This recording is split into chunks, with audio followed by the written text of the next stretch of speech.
Oi, pessoal, sejam bem-vindos a mais uma live aqui no canal Espiritismo em Kardec. Hoje estudando, continuando, né, o segundo capítulo do Espiritismo em sua mais simples expressão. Estou aqui com o Michel, com o José, né?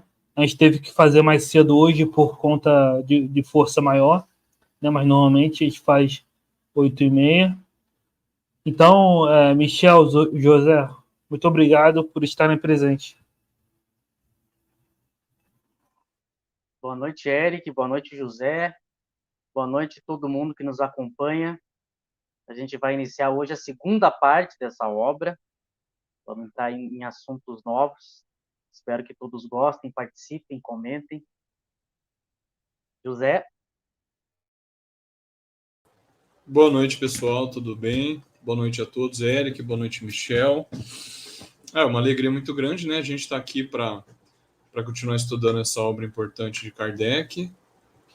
Semana passada nós finalizamos a primeira parte da obra, né?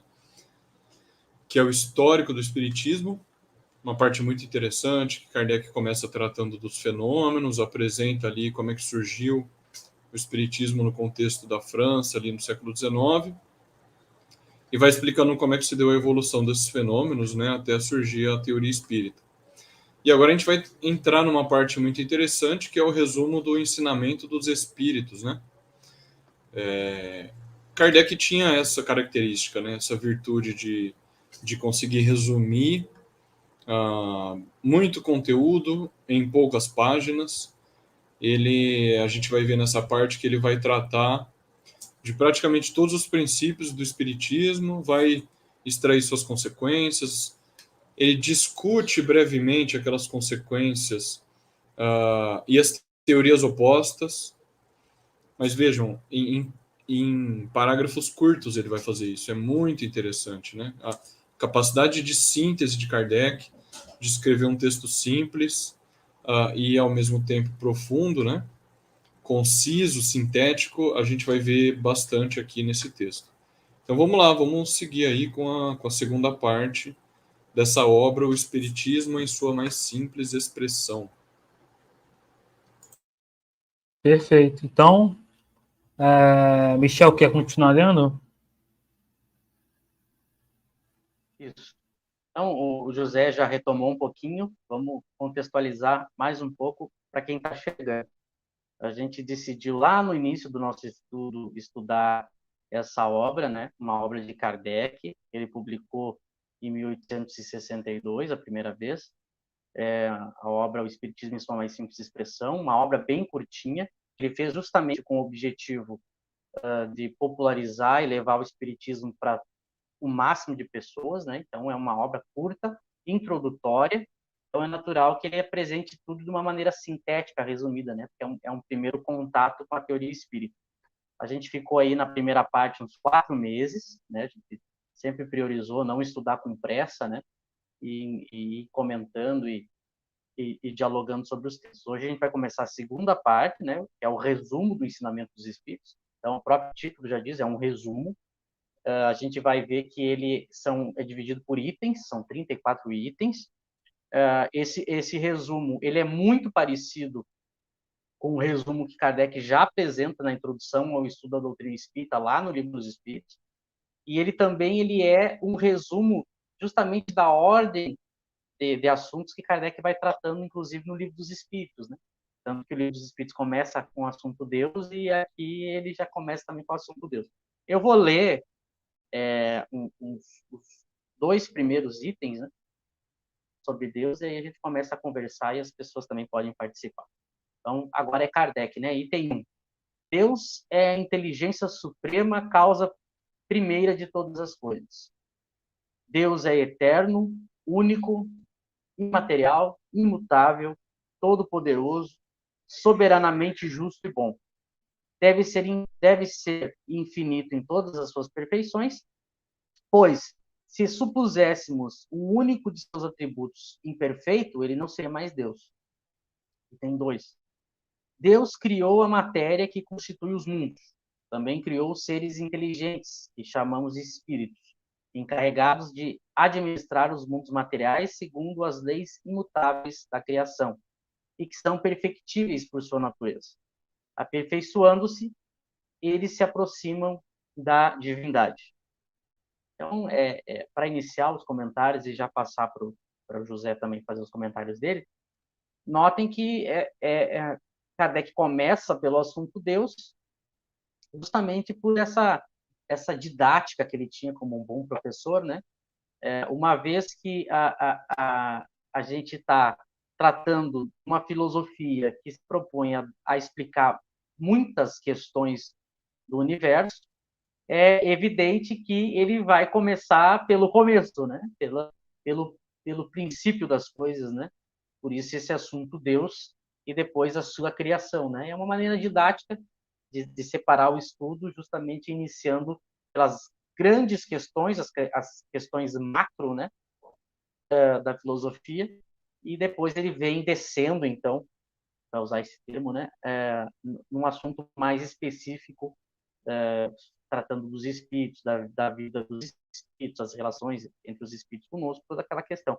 Mas ele inicia justamente pela causa primeira, né?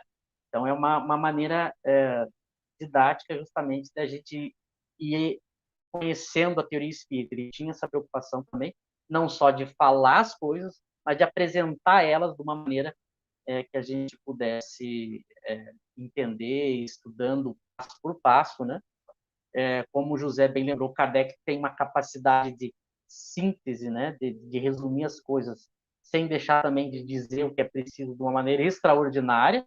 A gente que trabalha com criação de conteúdo sabe o quanto é difícil, né? Quem trabalha com criação de texto, criação de vídeo, com criação de conteúdo em geral, sabe o quanto é difícil a gente falar de um assunto em que a gente fale o essencial, mas também seja conciso, né?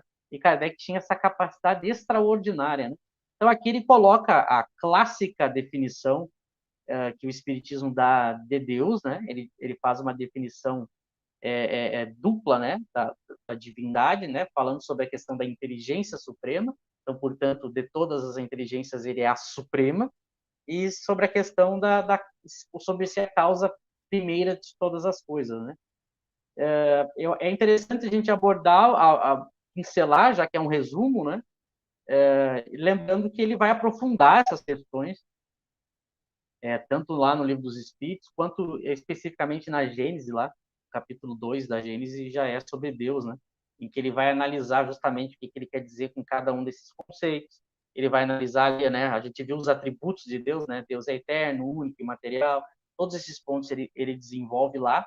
E claro que todos esses assuntos e essas questões aqui, elas já eram discutidas na história da filosofia, mas faz todo sentido o Espiritismo retomar essa discussão, porque o Espiritismo agora ele colocou um ingrediente a mais como ponto de partida para essa discussão sobre Deus, que é a prova da existência do espírito, né? Ou seja, que a alma continua viva após a morte do corpo. Uma vez que a gente descobre que a alma ela já existia antes do corpo e ela continua existindo depois da morte do corpo, a questão da ideia de Deus, ela volta, a discussão sobre esse assunto, ela volta de uma maneira muito forte, porque agora o Espiritismo vai ter elementos para poder discutir que muitas vezes os próprios filósofos não tinham, que é a questão do fato dado, ou seja, os espíritos existem. Os espíritos existem, quem os criou? Como foram criados? Como é esse ser que os criou? Então, essa discussão toda volta, porque muitas vezes, na própria doutrina materialista, a ideia de Deus desapareceu, né? Uma vez que só há matéria, também não faz nenhum sentido um Deus reinando sobre essa matéria, e também todos os problemas que os filósofos que pregam o ateísmo vão colocar sobre Deus, o Espiritismo vai poder tratar agora, porque ele tem alguns ingredientes que antes não se tinha para discutir o assunto, né? Lembrando que, já para encerrar minha primeira fala, uma das grandes questões que sempre se colocou sobre aqueles que negam Deus é o problema da existência do sofrimento, né? A grande questão do porquê que há sofrimento no mundo, uma vez que existe um Deus, né? E nota que coloca como uma dos atributos que Deus é soberanamente justo e bom. Então, o Espiritismo vai ter que atacar esse problema da existência do mal, do sofrimento, mas ele vai ter determinados detalhes, determinadas condições de tratar desse assunto que até então não se tinha dessa mesma maneira na filosofia, né?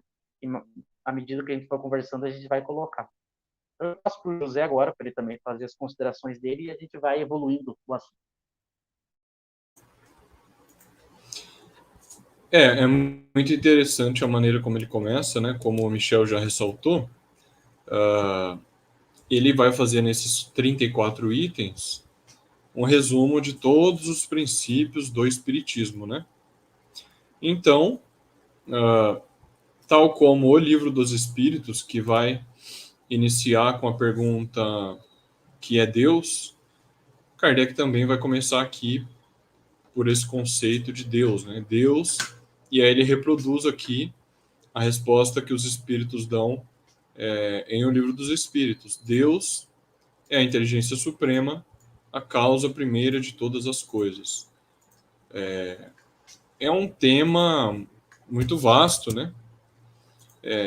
Essa questão da existência de Deus, o Michel já comentou sobre filósofos materialistas que combatem a ideia da existência de Deus, sobretudo por conta desse problema do sofrimento, problema do mal, como o Michel colocou, né? Ou seja, como conciliar a existência de Deus, que seria uma entidade, um ser bom e justo, né, para com as suas criaturas, como conciliar a existência desse Deus bom e justo com o mal, a existência do mal no mundo. Porque Deus permite que suas criaturas sofram, porque Deus permite que o homem, que é a sua criação, perpetue tanto mal contra os outros homens, né? Então é um problema clássico na filosofia, foi trazido a primeira vez de forma bastante simples por Epicuro, né? Que é um filósofo do período lá do século III a.C., que trouxe primeiramente esse problema do mal, e aí se tornou um problema clássico na filosofia. Tem um livro do Cosme Massi, o Cosme nós citamos bastante aqui, que chama Espírito e Matéria. Quem quiser procurar esse livro, ele é muito interessante, porque ele vai abordar esse tema sobre o problema do mal. É um livro também escrito na forma de diálogos, como Kardec faz, por exemplo, em O que é o Espiritismo, né? O Cosme escreve esse livro na forma de diálogos, e ele vai colocar personagens conversando, explicando esse problema do mal. Como é a resposta dada pelo Espiritismo e como esse problema vai se desenrolar no contexto de outros filósofos, como Immanuel Kant ou René Descartes, né? Mas o Cosme coloca de uma maneira simples também, gostosa de ler, é fácil de todo mundo compreender. E a gente vai entender, né, que a resposta que o Espiritismo dá, ela é relativamente simples. Ou seja, a chave para a gente entender isso é a anterioridade da alma com relação ao corpo, né? E Kardec vai comentar isso aqui nesse texto. Uma vez que a gente aceita que a alma ela é criada por Deus muito antes do corpo, você passa a conseguir explicar os diversos problemas, dificuldades, sofrimentos que o homem passa na Terra. Esses sofrimentos eles têm uma causa, essa causa é anterior, e todo mal ele provém do homem, da ação do próprio homem, né? Quando a gente combina os diversos conceitos espíritas, a ideia de que o espírito é criado, simples e ignorante, no contato com a matéria, com o mundo material, né? Quando o espírito encarna em um corpo material, ele vai tomando contato com as noções de bem e mal, ele vai tomando consciência do que é o bem e o mal, e aí ele vai passar a escolher entre uma ação ou outra, né? Então Kardec consegue conciliar a ideia da existência de Deus, a existência do mal e o livre-arbítrio do homem. Ele preserva o livre-arbítrio do homem e dos espíritos, né? E, consequentemente, a sua responsabilidade perante todos os atos. Então, quando a gente combina todos esses conceitos, o conceito de prova, expiação, a pluralidade das existências, o Espiritismo pode dar uma boa resposta sobre esse problema do mal, né? Que é fundamental aí para a gente entender o debate acerca do tema da existência de Deus, né? E aí, claro, é um tema muito amplo, né? Que a gente não vai explorar completamente aqui. A gente vai fazer alguns comentários, que é um tema bem complexo em alguns momentos, mas Kardec ajuda a gente, né, a colocar de forma simples esses temas. E ali ele coloca no item 2 que Deus criou a matéria e os espíritos. Então isso são três coisas fundamentais, três princípios ou três conceitos fundamentais para o Espiritismo, né? Que Kardec também vai trabalhar na primeira parte de O Livro dos Espíritos, que é Deus, Espírito e Matéria. Exatamente essas três coisas que, na visão espírita, compõem todo o universo, né? Os espíritos são seres perfectíveis, que avançam, como Kardec diz aqui na última frase do item 2, né? Aperfeiçoando-se, eles se aproximam da divindade. Então, isso nos remete, claro, à escala espírita, né? Como os espíritos, eles são criados simples e ignorantes, depois os que passam pela fieira do mal, né? Se tornam espíritos imperfeitos, espíritos bons, depois espíritos puros, atingem aí a pureza ou a perfeição, né? E se aproximam bastante da divindade, embora não se confunda com ela. Kardec deixa muito claro, Jesus não é Deus, os espíritos não retornam ao todo universal após a morte, como é o caso do panteísmo, né? Que Kardec também vai discutir, mas a gente pode dizer que o mais próximo de Deus possível seria aí a condição do espírito puro ou perfeito, né? Aliás, é um tema interessante para a gente estudar no futuro, né, gente? Escala espírita. Os espíritos passam pela fieira do mal, não passam? Como é esse avanço deles? Enfim, é um tema bastante interessante. Mas é isso, alguns comentários, aí eu passo o Eric para ele também comentar esses itens aí, 1 e 2. Kardec, como foi dito, né, começa de maneira pedagógica, né, iniciando por Deus, como ele inicia no Livro dos Espíritos, né, e depois ele vai entrar na matéria e no espírito, né, que são a trindade universal que diz lá, né, no Livro dos Espíritos, Deus, Espírito e Matéria, né. É o que vai estudar na primeira parte do Livro dos Espíritos e vai desenvolver na Gênese, né. Então, interessante, né? Começando pela definição, Deus é a inteligência suprema, causa primeira de todas as coisas, né? É interessante que a primeira parte, a inteligência suprema, se liga ao espírito, né? Que o espírito tem a inteligência é uma característica essencial do espírito, e a segunda parte se liga à matéria, né? A causa primeira, porque a causalidade está ligada à matéria, né? Até no livro que o José citou, isso é dito, né? E depois daí decorre logicamente atributos, né? Deus é eterno, único e material. Se vocês lerem o Livro dos Espíritos, ele vai argumentar melhor, né? Por que Deus é único, né? Porque se houvesse vários deuses, não haveria estabilidade nas leis do universo, né? Por que Deus é imaterial? Porque ele é imutável, né? Por que ele é imutável? Porque as leis do universo têm uma estabilidade. Então, esses atributos não são arbitrários. São deduzidos racionalmente da observação da natureza, né? da ordem, né? das coisas. E ele diz, Deus deve ser infinito em todas as perfeições. Isso é importante, né? Então, os atributos de Deus são em grau infinito. Nenhum ser pode ultrapassar Deus no que quer que seja, né? Se esse ser ultrapassasse Deus, esse ser seria Deus, né? Então, Deus é infinitamente misericordioso, infinitamente bom, infinitamente poderoso, é em grau infinito, né? Não tem.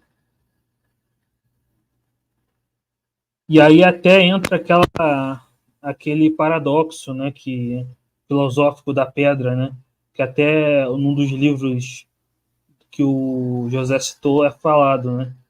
Se Deus é todo poderoso, ele pode criar uma pedra que ele mesmo não pode carregar, né? Mas o todo poderoso, né, é por causa de Deus ser único, né? Então ele tem o todo o poder, né? Porque ele é o único, né? Deus, né? Só existe um. E aí depois de falar de Deus, né? Ele entra nos dois princípios do universo, as duas substâncias, né? A matéria, né? E o espírito, né? E o espírito, obviamente, vem primeiro na ordem das coisas, né? O mundo material é criado para os espíritos progredirem e se aperfeiçoarem até chegar pelas reencarnações à divindade, né? Para o estado de espírito puro, né? Aí entra a escala espírita que o José falou, né? Que terceira ordem, né? Espírito imperfeito, segunda ordem, bom espírito, terceira ordem, espírito puro, né? Alguns vão direto para a segunda ordem, quando Kardec fala dos que seguem o caminho do bem desde o princípio, né? Outros, como a gente, né? Passa pela terceira ordem e é mais demorado. Mas é isso. Então ele fala desses três princípios, né? Deus, aí espírito e matéria, né? E aí no 13 ele vai entrar mais propriamente no espírito, né? Que é o princípio da inteligência. E vai falar dessa questão.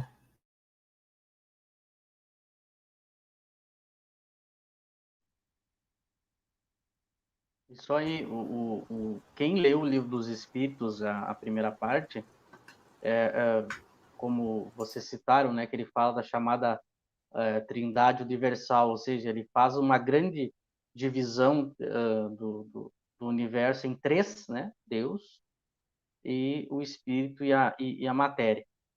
Aí nota, primeiro ele procura explicar o que é Deus, depois como ele é, né, no sentido de, aí por isso que ele fala no item, nesse primeiro item, dos atributos de Deus, né, ou seja, as características, de uma certa maneira, como ele é. Como a gente já comentou, cada ponto desses é fundamentado, né, na obra, e o que acontece? Eu tento formar uma ideia, quando eu vou montar a ideia dos atributos de Deus, eu tento imaginar o que existe de mais perfeito, né? E coloco e apresento, né? Por isso que esses itens vão formar a ideia do que possa existir de mais perfeito, né? Então é a capacidade nossa, dentro das nossas limitações, de imaginar aquilo que seria o ser mais perfeito. Então esses atributos aqui são um conjunto de conceitos que tentam passar a noção daquilo que seria o mais perfeito possível, porque esse seria Deus, né? Então, sempre quando a gente falar em Deus, a gente sempre tem que atribuir o máximo de perfeição possível, justamente porque se faltar alguma coisa, não pode ser Deus. Então, esse é um ponto de partida para o raciocínio, né? Claro que outras filosofias que vão tratar da questão de Deus, quando a gente vai discutir a questão dos atributos de Deus, é justamente aí que entra a grande discussão. Porque para eu fundamentar, por exemplo, que Deus é justo e bom, os espíritos vão dizer que eu tenho que observar o universo. Ao observar o universo, eu consigo concluir, através do raciocínio, que Deus só pode ser assim, né? Mas nota, por que o Espiritismo ele tem um ponto a mais nessa discussão? Porque o materialista, quando ele tenta usar o universo, analisar o universo, para estudar ou pensar a questão de Deus, como o universo que ele analisa não é o universo completo, porque ele só analisa do ponto de vista material, então falta peças nesse quebra-cabeça, é por isso que ele entra em conflito com a ideia da existência de Deus. Porque ele olha só para a matéria, e se eu olhar só para a matéria, eu não tenho todas as explicações. Por isso que o Espiritismo pode avançar a discussão, pode estabelecer esses pontos, né, dos atributos da divindade, porque agora eu tenho uma segunda realidade, né, além da matéria, que é o mundo dos espíritos, né, e a existência dos espíritos vivendo nesse mundo. E, na verdade, esse mundo onde os espíritos vivem é o que ele vai chamar de mundo normal primitivo, ou seja, a nossa estadia na matéria, ela é curta e temporária. Então, essa realidade material que a gente está preso aqui agora, ela é justamente um período muito curto da evolução do espírito. Então, o Espiritismo agora tem, digamos, ele conseguiu completar a visão do universo. Então, quando eu completo a visão de universo, além da realidade material, mas também uma realidade do espírito, agora eu consigo fundamentar melhor esses atributos de Deus, né? Então, por exemplo, quando a gente vai discutir a questão da justiça e da bondade de Deus, e não é por acaso que Kardec coloca como último atributo, percebam que ele coloca como último atributo, porque é o mais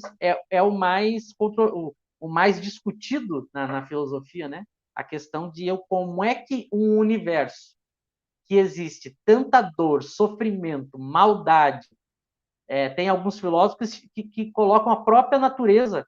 A gente pega, por exemplo, o Sponville, ele fala isso, né? Porque o Sponville ele é ateu. Ele diz assim: observe a natureza, a própria natureza ela é feroz, né?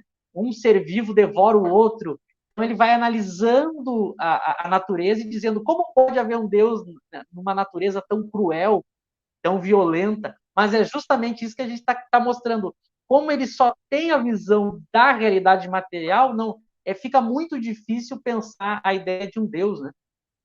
Por isso que o Espiritismo, ao apresentar um elemento espiritual que está além disso, ele consegue tratar muito bem. Então, basicamente, a ideia do Espiritismo é a seguinte: se eu ver algum tipo de injustiça ou de maldade no universo, a causa disso não pode ser Deus. A explicação, o sentido, a justificativa para isso não pode ser Deus, porque ele é soberanamente justo e bom.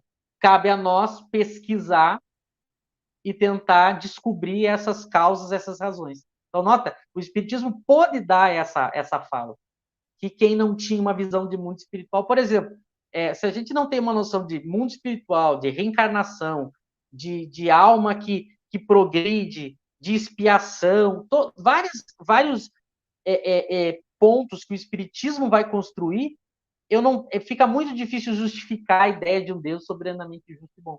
Então, por isso que Kardec vai fazer o seguinte: ele apresenta as ideias de Deus, e aí ele para e vai discutir a realidade do espírito. Por quê? Porque ao aprofundar o estudo do espírito, eu vou ter argumentos para fundamentar a ideia de Deus que o espiritismo apresenta. Então, nota que é um caminho assim. Quem lê o Livro dos Espíritos lembra, chega um momento lá nas questões, eu não lembro se é 13 ou 14, não lembro bem, mas chega um ponto lá das questões sobre Deus que os espíritos dizem: não vades além. Tendes coisas, né, mais importantes para tratar, né? Não é com essas palavras, mas essa é a ideia. E aí Kardec muda já o rumo da conversa, que justamente aí ele vai partir, que nota, ele está mostrando os 3 pontos do universo, né, a trindade universal, apresenta conceitos de Deus, trata um pouco da matéria, e depois entra definitivamente no estudo do espírito, que vai ser o grande objeto de estudo do espiritismo. Já que as questões propriamente da matéria vão tomar um rumo que é próprio das ciências do mundo. Então, quando a gente tiver que pesquisar questões da matéria, a gente vai pegar como referência as ciências que estudam o mundo material, e o espiritismo vai ser a ciência que estuda o espírito. Quando eu juntar esses 2 estudos, eu tenho a capacidade de fundamentar e e validar a ideia de Deus que o Espiritismo apresenta. Então, nota que modo especial de fechar a questão, né? Quando a gente for, à medida que a gente for aprofundando a questão dos espíritos, a gente vai ver isso. Vai ficando mais clara a ideia da justiça de Deus, a ideia da bondade de Deus, que evidentemente, já para finalizar também essa minha segunda fala, evidentemente que nós, enquanto espíritos imperfeitos, e a gente vai ter diversos momentos e situações em que a gente não vai conseguir enxergar essa justiça.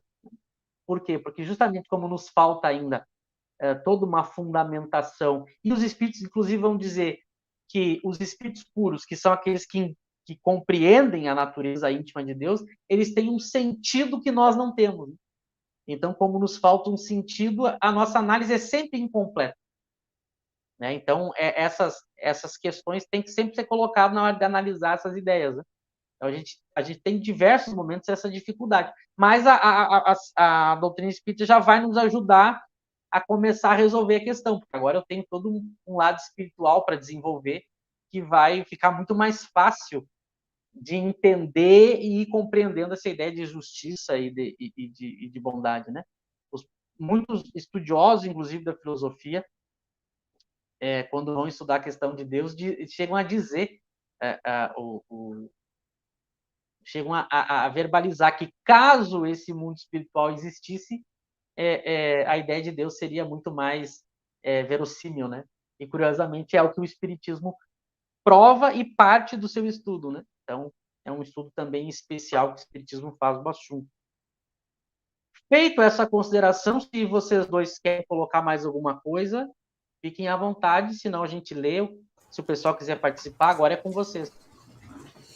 Eu queria comentar duas coisas rapidamente, que o Michel bem lembrou, né?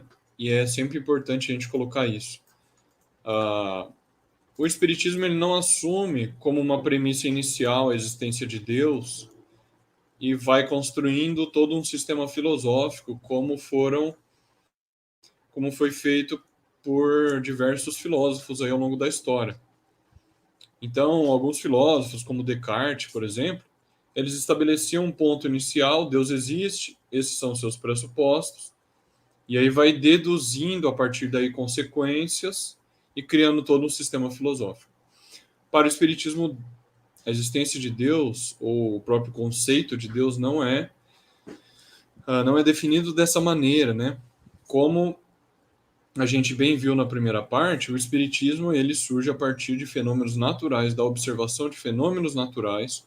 O Espiritismo pôde constatar a existência dos espíritos, pôde perceber que esses espíritos eles sofrem, ou eles têm uma condição feliz no mundo espiritual. Essa condição feliz ou infeliz, ela é regulada por alguma lei. Essa lei foi criada por algum ser. Então, da própria observação dos fenômenos, da própria observação da natureza dos espíritos, surge como consequência natural a existência de Deus. Então, embora esteja na primeira parte do Livro dos Espíritos, na pergunta número 1, o que é Deus, Kardec não está partindo daí para construir o seu sistema filosófico. A maneira como está disposto no Livro dos Espíritos, a ordem dos assuntos, não é necessariamente a maneira como o Espiritismo surgiu. Isso é uma coisa que precisa ficar muito clara. Kardec organizou sequencialmente aqueles assuntos segundo uma lógica didática que ele entendia que era a melhor, certo? Falando nisso, tem um outro livro do Cosme Massa, e nós três temos como referência, né, o Cosme como um estudioso importante de Kardec, e os seus livros ajudam a compreender as diversas obras de Kardec. E o Cosme vai ter outro livro, inclusive, que chama Ordem Didática de O Livro dos Espíritos, para explicar na visão do Cosme por que Kardec ordenou os temas nessa sequência, né?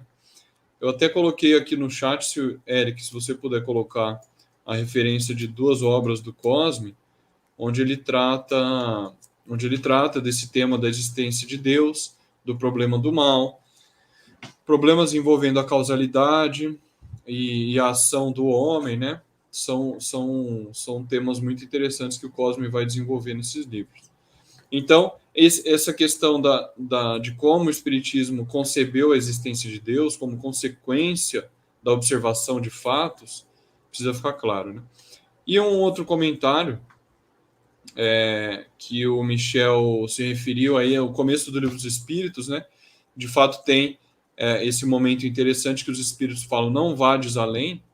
Se não me engano, é o momento em que Kardec vai perguntar sobre a criação da matéria, né? Se não me engano, é isso. Porque é um problema também clássico na filosofia, que o filósofo Santo Agostinho, o filósofo cristão, vai tentar tratar desse tema do surgimento da matéria, né? Porque a gente pensa, bom, um dos atributos de Deus aí colocados no texto é ser eterno, né? Ou seja, Deus sempre existiu, ele existiu de todo ou sempre. Deus não teve um início. Que também é outra questão dificílima da gente conseguir conceber com a nossa razão, com o nosso pensamento. Como é que uma coisa pode não ter início? Como essa coisa ela existiu de todo ou sempre, né? Bom, mas aí Deus criou a matéria. Então surge a pergunta: se Deus criou a matéria num dia específico, num dia determinado, num momento do tempo determinado, quer dizer que todo o período anterior, que é a eternidade, ele ficou sozinho, sem agir, sem fazer nada no universo? Isso é um problema. Ou de outro modo, se eu não aceito essa resposta e eu digo que ele não criou num momento determinado, quer dizer então que a matéria existiu junto com Deus de todo sempre? É a questão dificílima, né? Dificílima, que os espíritos não vão entrar nos detalhes. É exatamente isso que o Michel falou. Tem algumas questões que a gente não consegue responder simplesmente, né? A nossa razão esbarra no limite. Mas é isso, eu queria comentar isso, essas questões aí que são sempre muito interessantes, que dentro da filosofia é a área da metafísica, né? Que vai trabalhar com essas questões, que são questões dificílimas, mas que quando a gente vê no Espiritismo, isso é muito interessante de notar, né? Kardec e os espíritos eles vão se aprofundar na medida exata do que é necessário para fazer com que essas questões tenham coerência com a observação dos fatos, né? O Espiritismo, como ele não é uma filosofia no sentido do sistema filosófico, que vem classicamente aí de outros autores, ele não precisa tentar dar a resposta a tudo, né? Como ele é uma ciência, ele vai tocar questões filosóficas que se relacionem diretamente com os fatos observados, né? Então isso é muito interessante de observar como Kardec tem a sabedoria de ir até um ponto, mas um ponto o bastante para não se afastar da observação dos fatos. Ele discute filosoficamente só os pontos que se aproximam da ciência espírita, né? Isso é muito interessante da gente observar. Então é isso, passo ao Eric aí, se tiver ou não mais comentários, a gente continua a leitura também. Exatamente, né? Kardec diz, como foi dito, né? A gente não sabe a natureza íntima, né? Falta o sentido que é a perfeição, que a gente vai adquirir na perfeição. O nosso conhecimento sobre Deus é mais negativo, né? A gente sabe que o Deus não é, né? Ele não é material, por exemplo. Mas o que Deus é em si, a natureza, né? A gente não sabe. E exatamente quando o Kardec fala do panteísmo, por exemplo, né, ele fala disso, né? Não criar sistemas, né? Que é fruto do orgulho, não vai além, né? Porque você tinha várias ideias sobre Deus, né? O panteísmo é uma, né? Que, se eu não me engano, o filósofo Spinoza defende, né?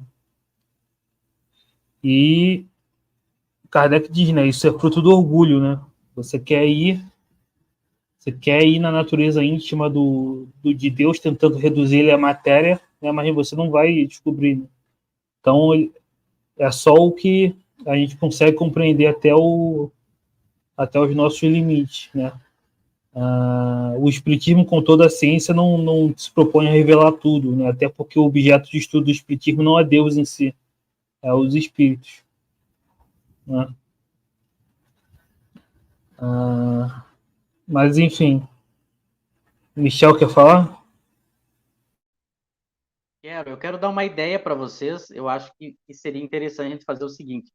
Se tu pudesse, Eric, abrir a questão 14 do Livro dos Espíritos, porque assim, ó, nossa ideia não é aprofundar, óbvio, ficar agora só, fazer um estudo, entre aspas, completo de Deus dentro das obras.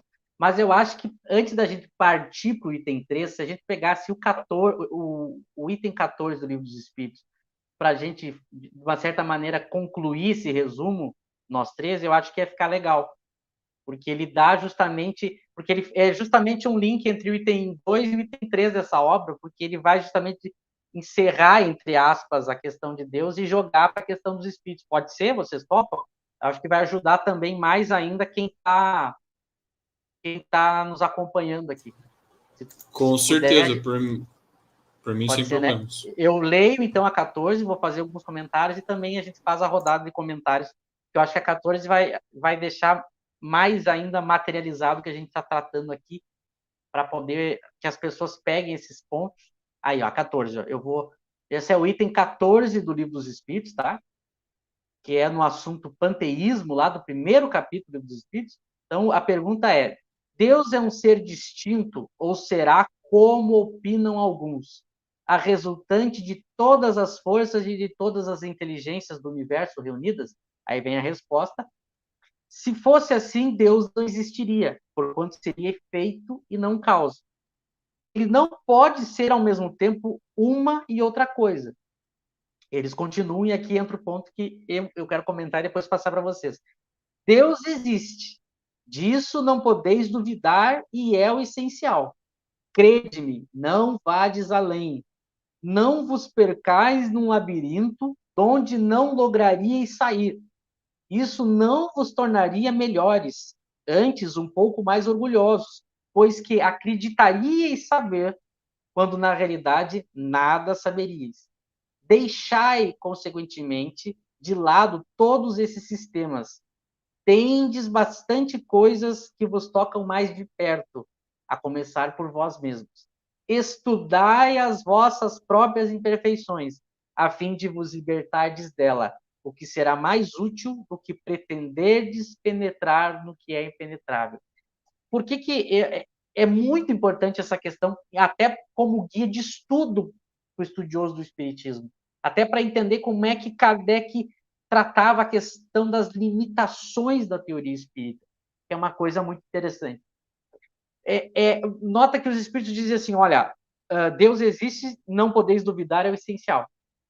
Então, eu pego a noção que ele dá ali de Deus, os atributos de Deus, pego isso como princípio, né, como algo dado, e aí agora eu paro, porque o Espírito diz que a gente não vai ter condições de resolver o resto do problema. Então, e ele diz assim, agora se preocupe com outra coisa, com vós mesmo. Então aí ele vai partir, ele deixa isso aí como esse ponto e vai partir para o estudo do Espírito. Porque é curioso, aí ao estudar o Espírito, ao chegar nas questões morais do Espírito, o que a doutrina espírita, a ciência espírita vai descobrir? Que o Espírito, quando ele cuida da evolução moral dele, vai evoluindo através da escala espírita e chega na primeira ordem de espírito puro, ele desenvolve uma nova faculdade que a gente não tem, e essa faculdade dá a capacidade dele de entender Deus e digamos, completar o entendimento, né? Que ficou por um tempo, entre aspas, estacionado. Então, olha que curioso.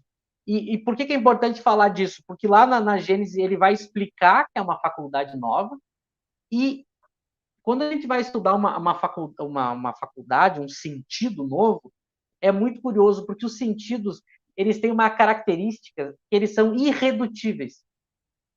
O que é isso para explicar para quem está nos vendo? Eu não consigo explicar um sentido usando os outros. Então, por exemplo, eu não consigo explicar a visão, por exemplo, tentando usar os outros sentidos, a audição, o tato, eu não consigo. Somente tendo aquele sentido eu consigo entender e compreender o que aquele sentido significa. Então, por exemplo, eu não conseguiria explicar as cores para uma pessoa que fosse cega de nascença. Mesmo que eu utilizasse todos os outros sentidos que ela possui, eu não consigo explicar o que é a cor para ela. Porque somente o sentido da visão dá a ideia da cor. Então, a mesma coisa, como tem um sentido que a gente não tem enquanto espírito imperfeito, a gente não consegue ter esse sentido a mais que nos dá completude para entender a natureza de Deus. Então, olha que coisa curiosa. Então, eles colocam essa limitação e eles dão até justificativas. Se eu, por exemplo, teimasse com os espíritos e tentasse continuar, eu caio no chamado problema dos sistemas. Né? O sistema, ele tem, quando eu tento fazer alguma explicação de alguma questão filosófica através de sistemas, eu sempre chego numa limitação que, se eu tento ir além, eu vou gerando contradições. Então, por isso que eu posso escolher, enquanto estudioso, parar ali. Eu tomo aquilo como uma informação dada e vou seguir para outro ponto do estudo. Então, no caso do Espiritismo, ele pega essas informações de Deus, para aqui, e vai tentar, durante todo o estudo do Espírito, ir justificando aquela ideia de Deus. Por exemplo, quando Kardec vai estudar a reencarnação, a gente vai ver quando for estudar junto, ao estudar a reencarnação, ele tenta todo o tempo mostrar que a ideia da reencarnação existir como uma lei da natureza ajuda a entender o atributo da justiça de Deus. Então, eu vou usando o próprio estudo do espírito, que ele recomenda que a gente faça, ou seja, que a gente parta para o estudo de nós mesmos, que é o espírito, e aí ele vai, através desse estudo, justificando e argumentando os atributos de Deus. Então, é muito curioso, aqui mostra ele justamente fazendo nesse momento, Kardec troca, ele vai daí... imagina, eu tenho 3 assuntos que resumem o universo, né? Deus, espírito e matéria. A de Deus, os espíritos dizem, pare aqui. Sobrou 2, espírito e matéria. A gente vai ver que Kardec vai tentar estudar com os espíritos a questão da matéria, mas logo ele descobre as limitações disso também, e também o problema que as questões da chamada matéria, as ciências vão tratar. Então ele vai deixar para a ciência. E aí ele chega, então, no que sobrou, que é o espírito, que esse vai ser o grande, digamos, vai ser o grande objeto de estudo, né, do espiritismo, que é o espírito. Então, eu acho que isso é bem importante a gente trazer para as pessoas, e eu deixo para vocês também comentário a 14, se quiserem pegar outras questões também, eu acho que é interessante. Não, é isso que a gente já tinha comentado, né? Não criar sistemas. Né? É como Kardec usa a metáfora que você citou, né? Seria como explicar a luz para um cego, né? E Kardec usa outra metáfora na Gênese, que é a pessoa que está embaixo de um... que está embaixo de um penhasco, vamos dizer assim, né? E vai subindo cada vez mais, e aí quando sobe consegue ver a luz, né? Então, a gente só pode usar essas aproximações para tentar entender, né? Mas só quando chegar ao estado de espírito puro, a gente vai ter essa percepção de Deus, né? Enfim, todos os sistemas que vão além daquela definição desses atributos, né? Aí cai no orgulho, né? Como é o panteísmo, enfim.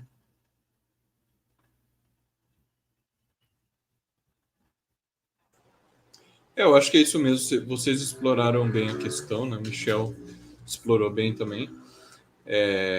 Existem questões que a gente ainda não conseguimos atingir, né? Vamos, depois que a gente progredir na escala espírita, a gente vai conseguir compreender melhor essas questões, mas, por enquanto, como os espíritos disseram aqui, a gente precisa...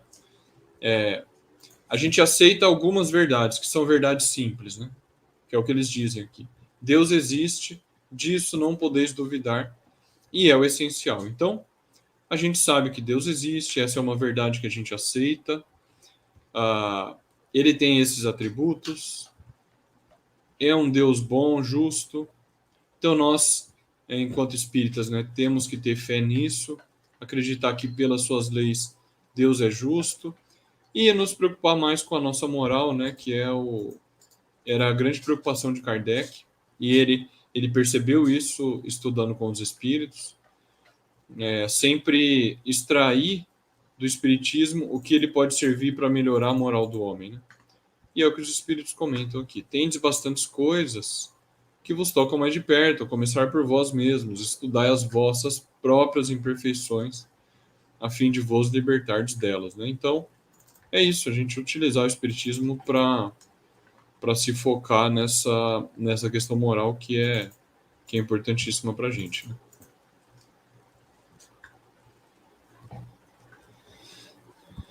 Agora acho que a gente pode voltar para o texto. Tem uma pergunta aqui, mas não tem tanto a ver com o tema, né? Mas eu acho que talvez seja interessante.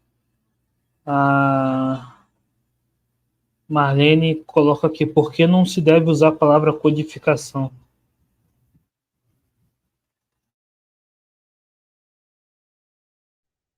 Vou começar, já que foi para mim. Vou começar. Talvez a Marlene esteja perguntando isso porque alguns vídeos ou postagens que eu faço no KardecTube, eu falo um pouco sobre esse assunto, né? Primeiro, sobre a questão das palavras. É evidente que as palavras, elas não têm um significado único, né? Então, as palavras, elas são polissêmicas, né? Ou seja, elas têm vários sentidos. Mas é claro que, apesar das palavras terem vários sentidos, e eu posso, de repente, pegar alguma interpretação da palavra codificação e que se enquadre no trabalho de Kardec, Kardec também tinha uma preocupação além disso, né? Sobre a questão da possibilidade de usar as palavras. Isso existe porque justamente as palavras não têm um sentido fixo, próprio, único, né? Agora, a gente percebe com Kardec que ele também nos instruía a ter cuidado com as palavras. Então, por exemplo, existem palavras que ele vai evitar de usar. Por quê? Porque elas têm já um entendimento muito enraizado que vai mais gerar confusão do que entendimento, né?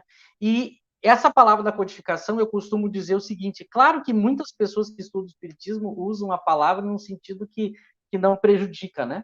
Não prejudica, e são pessoas que, óbvio, que são também kardecianas e entendem o espiritismo da maneira como Kardec queria. Mas o que eu digo, eu procuro dar como opinião no KardecTube? Que não seria a melhor palavra para definir o espiritismo e para mostrar a grandeza do espiritismo. No meu entendimento, e de muitas pessoas que estudam Kardec, eu tenho palavras muito mais relevantes que vão mostrar de uma maneira muito mais clara a grandiosidade do espiritismo. Tanto é, e isso é um fato, que Kardec nunca usou para definir o espiritismo a palavra codificação e nem para definir o trabalho dele como um codificador. Ele nunca usou. Esse é o ponto de partida que eu sempre explico para as pessoas. Se fosse uma coisa tão importante, eu já começo com esse questionamento: por que Kardec não teria usado, né? E depois, eu entendo que a gente usar os termos que Kardec usou, como o espiritismo ser uma ciência, é muito mais forte, num certo sentido, por favor, entendam também essa palavra, é muito mais revolucionário, inédito e importante a gente tratar o espiritismo como uma ciência do que como uma codificação. E depois, para finalizar essa minha fala, agora vem o ponto que é pior. Muitas pessoas usam codificação, aí sim, no sentido errado, né? Como se Kardec fosse simplesmente um ser passivo que reuniu textos e publicou. E aí, nesse sentido, que muitas pessoas do movimento espírita pensam, isso é falso, né? Kardec foi muito mais do que isso. Ele não foi alguém que reuniu textos dos espíritos e publicou, né? Ele teve um papel muito mais importante. Eu uso um exemplo, né? A gente não pega Einstein e diz que ele foi um codificador. A gente não pega Freud e diz que ele foi um codificador. A gente não pega os grandes cientistas da humanidade e diz que eles foram codificadores. Mas Kardec, a gente diz que foi um codificador. No meu entendimento, isso diminui a importância de Kardec, do trabalho de Kardec. porque foi muito mais do que isso. Claro que as pessoas dizem assim, mas o espiritismo não é resultado da cabeça de Kardec, com certeza, mas as teorias dos cientistas também não são resultado da cabeça do cientista, ela é resultado da ciência, que aquele cientista é o grande desenvolvedor, percebe? Então, é por isso que eu costumo dizer, eu prefiro usar, e recomendo que se use, e procurei dar aqui algumas justificativas, que a gente deve usar as terminologias que Kardec deu, porque elas nos levam a um entendimento mais correto e passam uma visão mais correta e também dão uma noção mais grandiosa do que realmente o espiritismo é, do que a gente simplesmente chamar de codificação e codificador. Entende? Então, essa é o porquê que eu procuro dar essa opinião, né? Não sei se vocês querem também dar a opinião de vocês. Eu já vou passar por José, mas além disso, né, Kardec não era só um secretário, ele também foi um cientista, um filósofo, né? É como diz no capítulo 1 da Gênese, né? O espiritismo é uma criação, é uma dupla criação, né? É uma revelação divina, porque vem dos espíritos, mas cabe a elaboração dos homens, né? Então, Kardec foi um dos criadores do espiritismo, junto com os espíritos, né? No movimento brasileiro, se você falar que Kardec é criador do espiritismo, vão te corrigir logo, né? Menosprezando Kardec, não, mas ele criou o espiritismo, ele é um dos criadores, junto com os espíritos. E outra, né? O espiritismo, ele não é um código, né? Até o Fábio coloca aqui, né? Quando a gente fala código, a gente lembra normalmente algo arbitrário, né? Tipo, Código Penal é uma lei concebida pelos homens de maneira arbitrária, enfim.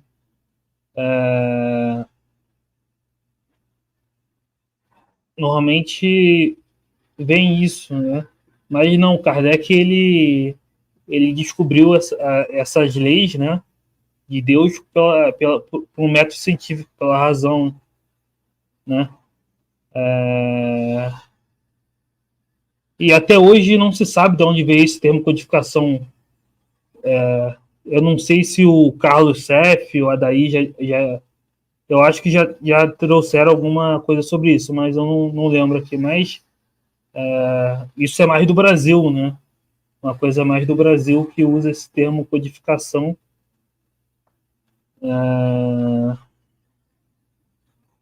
Mas realmente não é o termo ideal. Né?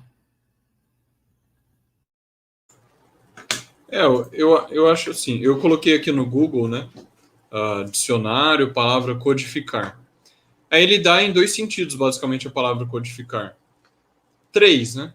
Um no sentido da informática, o cara escrever códigos, no sentido de, por exemplo, tem uma definição aqui que é o seguinte: reduzir a código, codificar, né? Reduzir a código ao sistema de símbolos que permite a representação de uma informação.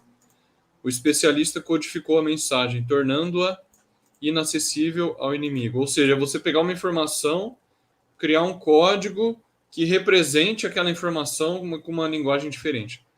Claro, Kardec não fez isso, né? Ou então, reunir vários conteúdos numa só obra, compilar. O autor codificou diversas obras em seu novo livro. Talvez o que as pessoas queiram dizer quando se refiram a codificador de Kardec se aproxime mais ou menos desse sentido, né? Mas Kardec também não fez isso. Ele não reuniu só as diversas comunicações dos espíritos e publicou. Isso seria o trabalho, sei lá, de um editor que vai publicar um livro com uma reunião de capítulos de escritores diferentes. Sabe? Kardec não fez isso. Ele estava experimentando com os espíritos. Era um cientista realizando experimentos, questionando os espíritos, debatendo, discordando dos espíritos, ou os espíritos discordando dele. Então, não é a posição de um mero codificador no sentido de reunir, compilar textos e publicar.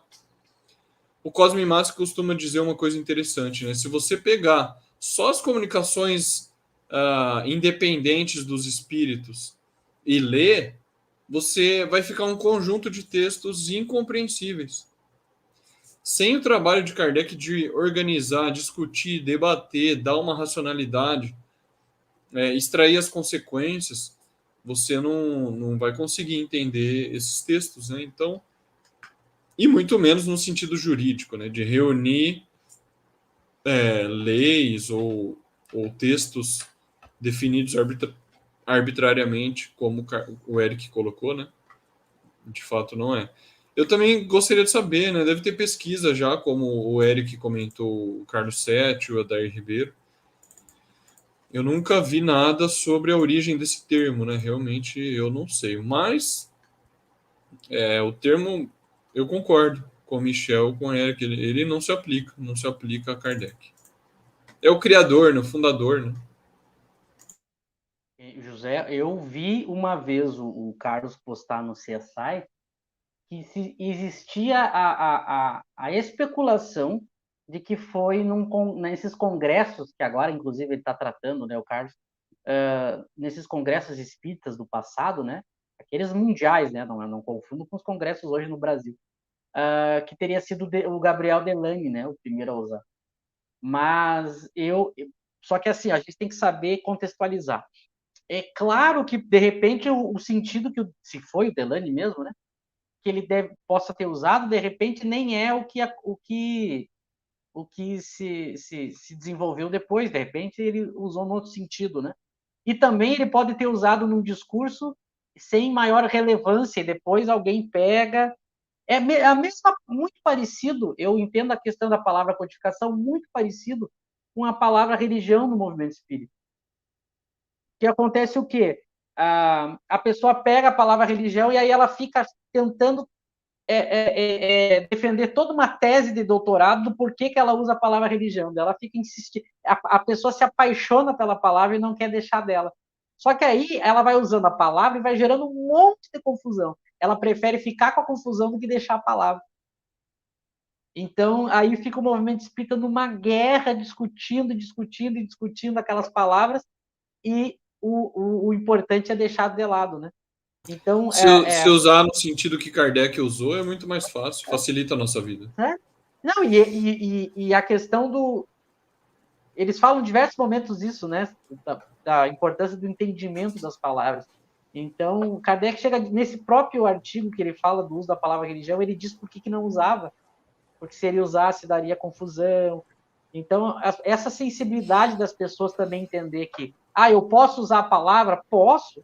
Ninguém pode dizer que não pode, se a pessoa está dando um sentido correto. Mas ela pode gerar confusão e está gerando, a gente evita. Sendo que é muito melhor usar os termos que Kardec coloca na obra, porque dão uma ideia mais exata, né? Porque a gente sabe que pós-Kardec, agora trazendo para o nosso contexto histórico, existe um trabalho muito forte de vários espíritos. A gente tem estudado isso bem de perto agora, para daqui uns tempos começar a fazer vídeos sobre isso, né? A gente sabe que existiu todo um trabalho para diminuir Kardec. Existiu todo um trabalho para colocar Kardec em segundo plano. Por quê? Porque Kardec, ele é a grande figura, a grande segurança da teoria espírita, o grande mestre, que ele é o grande filtro, né? A figura dele que consegue manter a unidade e a beleza da doutrina. Então, por isso que ele é muito atacado. Por que Kardec é muito atacado? Porque se eu conseguir, de uma certa maneira, né, derrubar Kardec, eu abro uma porta para colocar qualquer coisa. Então, por isso que existiu um trabalho muito forte na história do movimento espírita brasileiro de diminuir Kardec. Porque se eu colocar ele como uma figura coadjuvante, eu posso justificar muita coisa que eu quero introduzir na doutrina. Tem até uma mensagem do Santo Agostinho, que na Revista Espírita, que ele diz, né, que a gente ficasse com o mestre, porque ele era o grande líder, né? O próprio Espírito de Verdade diz: estou convosco e meu apóstolo vos instrui. Então, em diversos momentos naquela época, os espíritos superiores e o próprio Cristo, né, eles davam mensagens que era para a gente saber que o grande espírito ali, que tinha a capacidade de coordenar esse trabalho, era Kardec. E depois foi feito um trabalho. Hoje tem gente que usa codificador no sentido pejorativo. para diminuir Kardec. Ele é alguém que reuniu os textos lá, mas já passou, ele não teve papel nenhum na criação. Mas o que as pessoas não param para pensar é que antes de Kardec não houve o espiritismo e depois também não. Por que antes dele não conseguiram fazer algo igual e depois dele também não? É isso que as pessoas não param para pensar. Depois dele não conseguiram fazer a mesma coisa. É porque tinha o grande papel dele de fazer. E há pouco tempo eu ouvi o absurdo do absurdo num comentário lá no KardecTube, que uma pessoa colocou assim, antes dele não houve, depois dele não houve também. Mas se ele não fizesse, outro faria. Então, o desejo da pessoa é tanta de diminuir e não dar importância devida a Kardec, que ela se apega a qualquer coisa. Claro que os espíritos deixam claro que se Kardec não fizesse, outro faria. Mas ele fez. É a mesma coisa que a gente dizer, não, Jesus fez, mas se ele não tivesse feito, outro espírito puro faria. Então a gente ignora Jesus. É umas coisas sem sentido que a pessoa não percebe, que é sempre no sentido de diminuir Kardec. Mas por que isso? Como eu falei, porque se eu diminuir Kardec, eu abro a porteira para qualquer loucura entrar. E esse é o intuito desses usos aí que muitas pessoas muitas pessoas fizeram, tentar diminuir ele, porque aí sim, para concluir, é tão curioso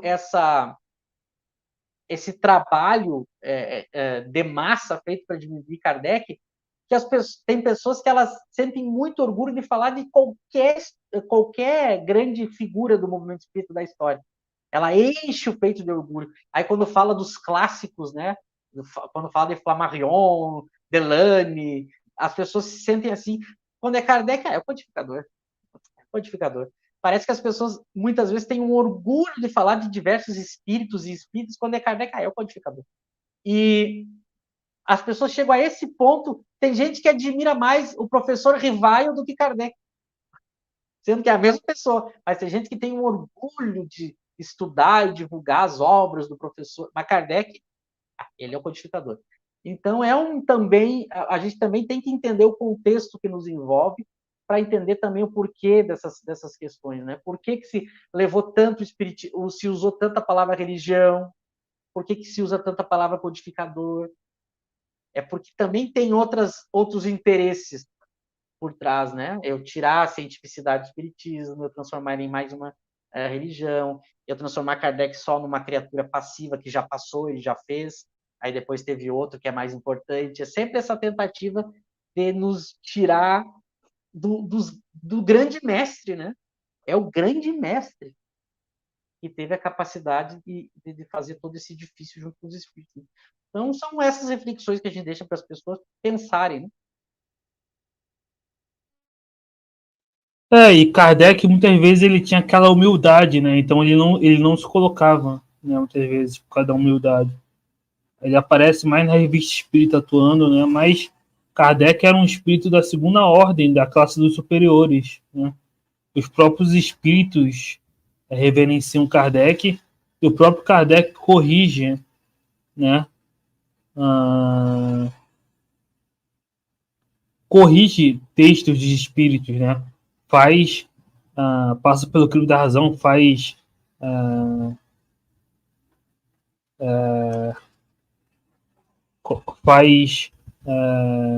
críticas, né? Tira algumas partes, então Kardec tinha autoridade, né? Aqui a Mica pergunta, aliás, devo perguntar qual a autoridade exata que a doutrina dá para a Bíblia e ao Cristo? Sempre tive essa dúvida. O Cristo, o Jesus é o gay modelo, né? Um espírito puro, né? E por isso a doutrina dele é a mais pura. Expressão da lei de Deus, né? Mas teve outros reveladores. A Bíblia é um livro, né? Importante, né? Tem o Evangelho segundo o Espiritismo, mas Kardec não coloca a Bíblia como inerrante, né? Até no Evangelho, no capítulo da moral estranha, ele comenta que pode ter havido alguns erros de copistas, né? E a Bíblia não foi escrita pelo próprio Jesus, né? Que era um espírito puro, né? Foi escrita por seguidores, enfim. Na mesma linha, né, a Ana tinha perguntado, não seria religião na forma, comparada à religião católica, mas não seria religião no conteúdo? Né? O que Kardec fala na Revista Espírita é religião no sentido filosófico de comunhão de ideias, mas não no sentido de usual de dogmas, rituais, né? Não tem sacerdote. Enfim, vocês querem comentar alguma coisa sobre essas perguntas? Eu acho que essa última pergunta, se o espiritismo é na forma, é no conteúdo e não na forma. Se não me engano, Kardec não tratava do tema exatamente assim, mas não vejo que seria de todo errado assim, falar de forma e conteúdo, né? Mas é o que o Eric falou. Kardec sempre vai se referir ao espiritismo como uma ciência. A gente tem a obra própria para definir isso, que Kardec vai... para conhecer isso, que Kardec vai definir muito bem, que é o Espiritismo. No preâmbulo, Kardec já define que o Espiritismo é uma ciência de observação, né? Ao longo de todo o Livro dos Médiuns, de toda a obra, ele vai se referir ao Espiritismo como uma ciência. E nesse texto da Revista Espírita, lá de 68, se não me engano, ele vai dizer que no sentido filosófico é uma religião, né? No sentido da comunhão de pensamentos entre os espíritas. Ele é uma religião, mas apenas nesse sentido filosófico, né? Então, acho que a gente precisa entender nesse sentido. No sentido usual da palavra, religião, o espiritismo não é uma que possui dogmas, práticas exteriores de adoração, etc. Nesse sentido, o espiritismo não é, né? É uma confusão que Kardec já previa, eu acho. Porque o que as pessoas não entendem é que o espiritismo sendo uma ciência que trata da alma, e a alma sendo um objeto que foi tipicamente tratado pela religião, pela filosofia, gera às vezes essa confusão.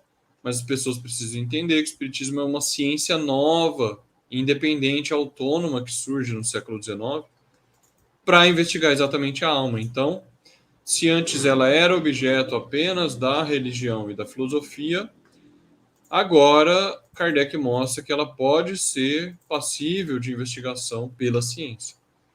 É por isso que às vezes gera algumas dúvidas aí, mas se a gente compreende isso, acho que fica mais claro.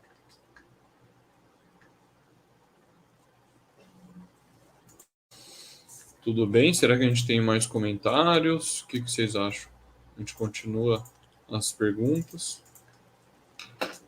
O Fábio perguntou algo na linha que a Mica tinha perguntado, né?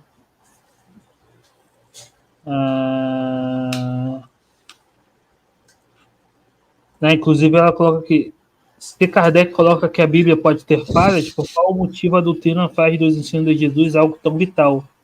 Pois somente temos acesso aos seus ensinos por meio dela, né? Aí o Fábio coloca Jesus, Espírito puro e perfeito, guia e modelo para a humanidade, e a Bíblia para o Espiritismo, salvo, não me engano, não é a palavra de Deus, a não ser o decálogo.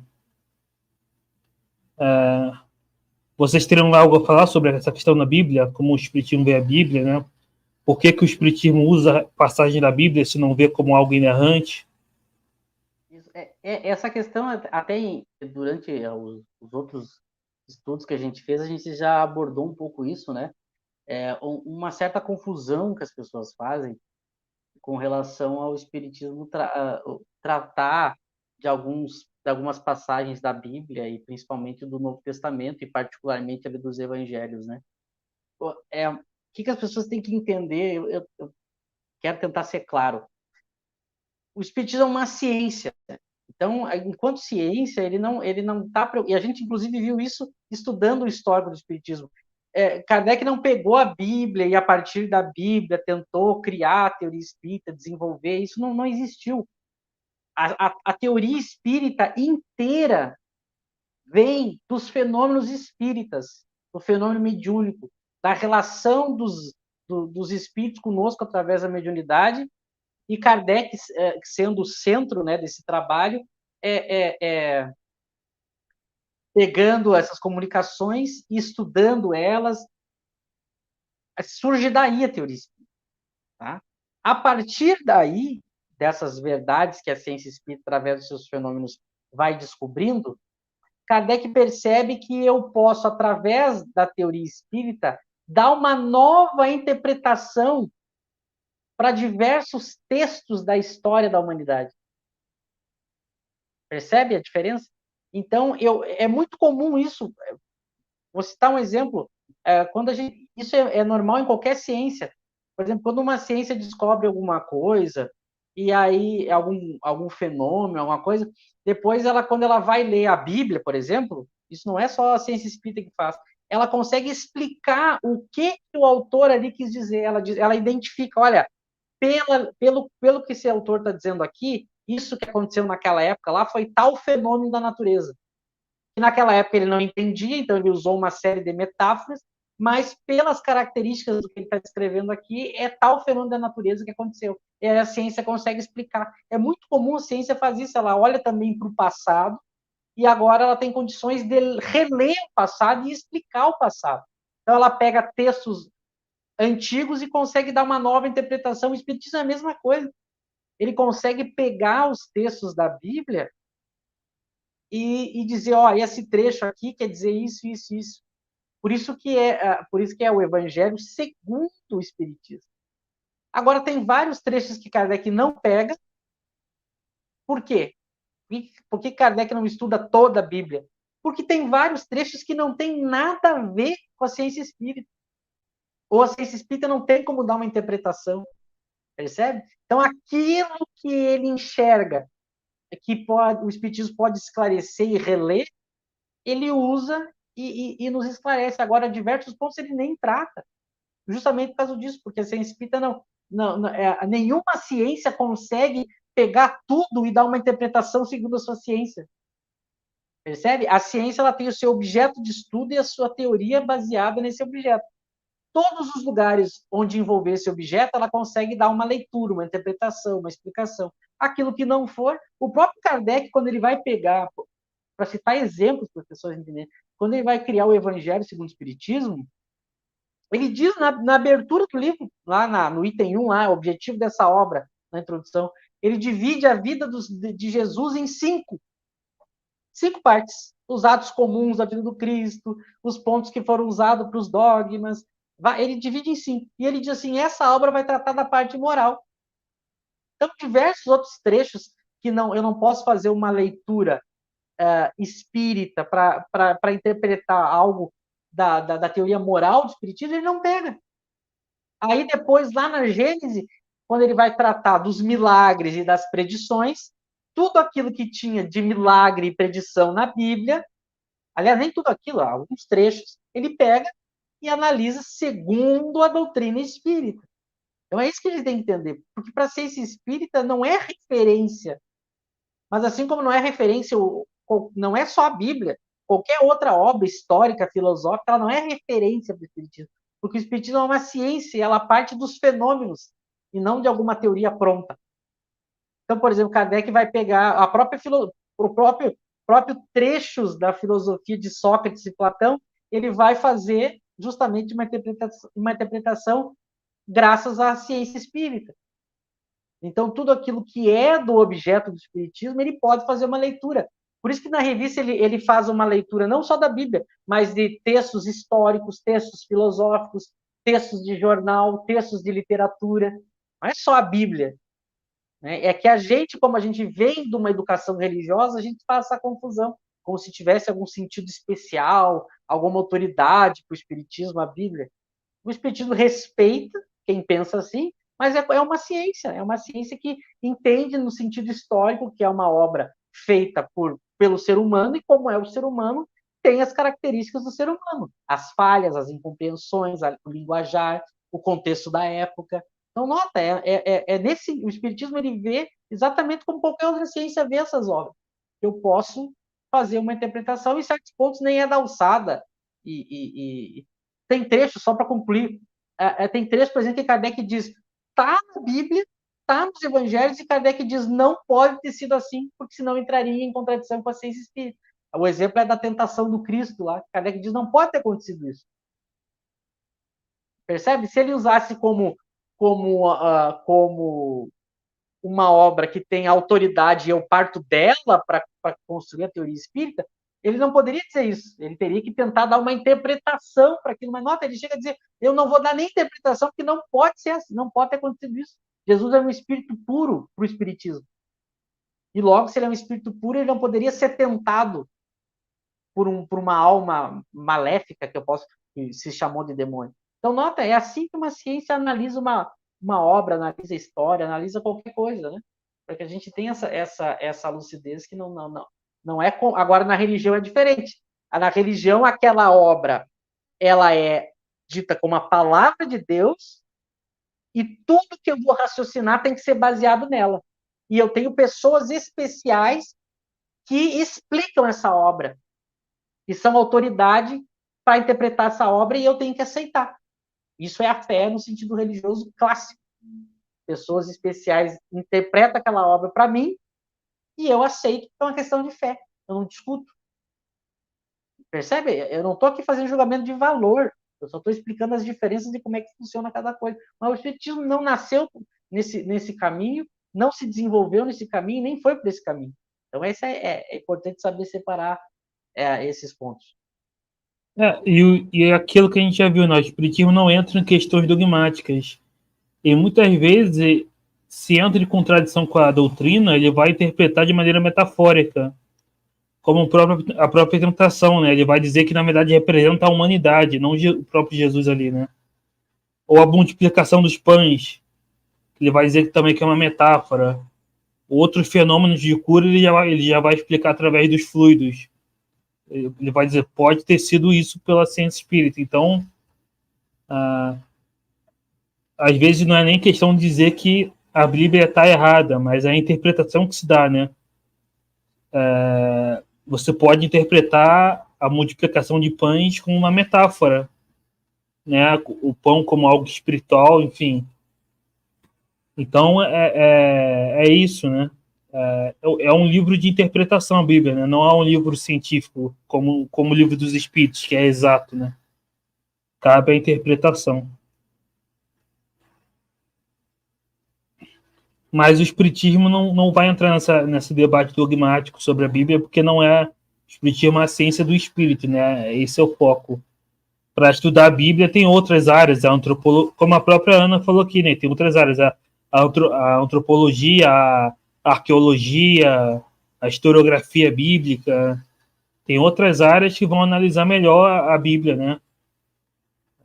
Do que o Espiritismo. O Espiritismo, o foco, o objeto de estudo é outro, né?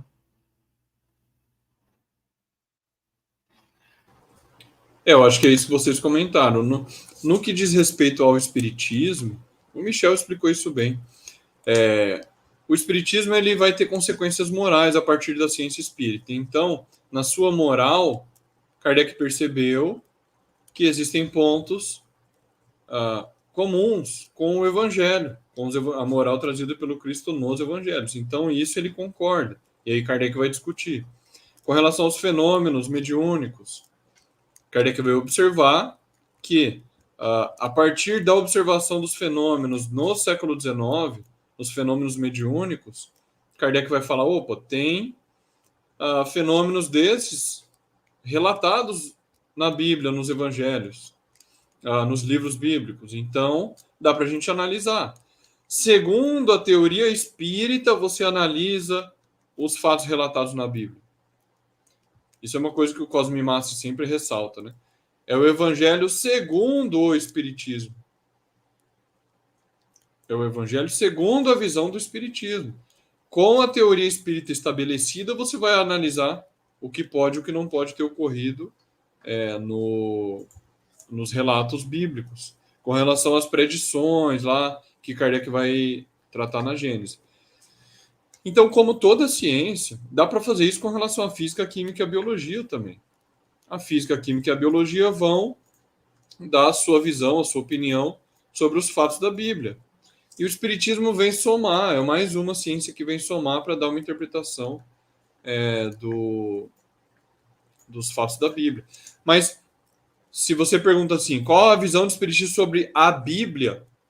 essa é uma pergunta que não cabe na minha visão, porque o Espiritismo não deu. A Bíblia é uma soma de dezenas de livros que foram escritos por dezenas, centenas de autores diferentes, com uma distância temporal de séculos. Então, é impossível você dizer qual é a visão do Espiritismo sobre a Bíblia, porque seria muita coisa junto, coisas que Kardec nem comentou, nem analisou. Então, qual a opinião do Espiritismo sobre alguns pontos da Bíblia?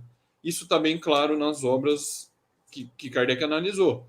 O Livro dos Médiuns, a Gênesis e o Evangelho segundo o Espiritismo.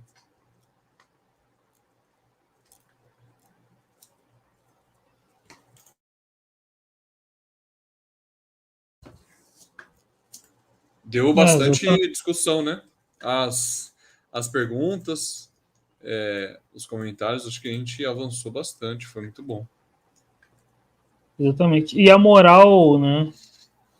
A moral cristã, ela não deixa de ser universal, né? Aparece esses princípios em outras culturas, né? O próprio decálogo, não roubarás, é algo que está na nossa consciência, né? Em diversas sociedades. Então, é a moral que se baseia nas leis de Deus, né?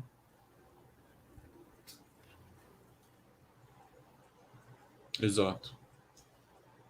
Mas é importante a gente sempre ir abordando esse assunto para ir ficando bem claro, né? Sobre essa questão de como é que o Espiritismo trata, né? Bom, da minha parte, já estamos quase na finaleira. Eu quero agradecer mais uma vez ao Eric e ao José, em primeiro lugar, que me auxiliam. Agradecer a todas as pessoas que sempre estão aqui participando, perguntando, opinando. Isso é muito importante. Pedir a todos vocês que curtam o vídeo, que compartilhem o vídeo, que se inscrevam nos canais, que nos sigam nas redes sociais, que compartilhem isso com os grupos, com os amigos. Isso é importante também para o nosso estudo, né? E que sempre voltem aqui. Às vezes não dá tempo da gente abordar tudo. Também quando fazem perguntas assim, a gente, evidentemente que às vezes são questões que a gente leva anos estudando e em minutos a gente não consegue argumentar tudo, mostrar tudo. Mas à medida que o estudo vai avançando, a gente vai acrescentando, mostrando, e assim o estudo vai enriquecendo, né? O importante é a pessoa realmente ser sincera nas perguntas e nas opiniões e seguir no estudo, né? E sempre tendo Kardec como referência. Então, agradeço a todos vocês. Quarta que vem a gente prossegue e um bom resto de semana para todos. Passo para vocês. Eu também queria agradecer a todos a presença e as perguntas, comentários, é muito bom. A gente fica sempre feliz, né, quando vai vendo essa comunidade de espíritas kardecianos que vai se formando. A gente precisa sempre fomentar isso. O Jorge aí mandando um abraço, espiritista, a irmã Ana Góes. A gente precisa fomentar isso, né, gente? Esse encontro dos espíritas kardecianos para a gente divulgar Kardec e aos poucos fazendo esse trabalho. Obrigado a todos. Um abraço, até a semana que vem. Obrigado, Michel. Obrigado, Eric. Excelente. Muito obrigado, Michel, José. Muito obrigado a todos aí. Lembrem de curtir, compartilhar, se inscrever, né? Para aumentar o engajamento, o YouTube divulga mais quando curte. E é isso, pessoal. Até a próxima. Isso aí. Até a próxima. Abraços.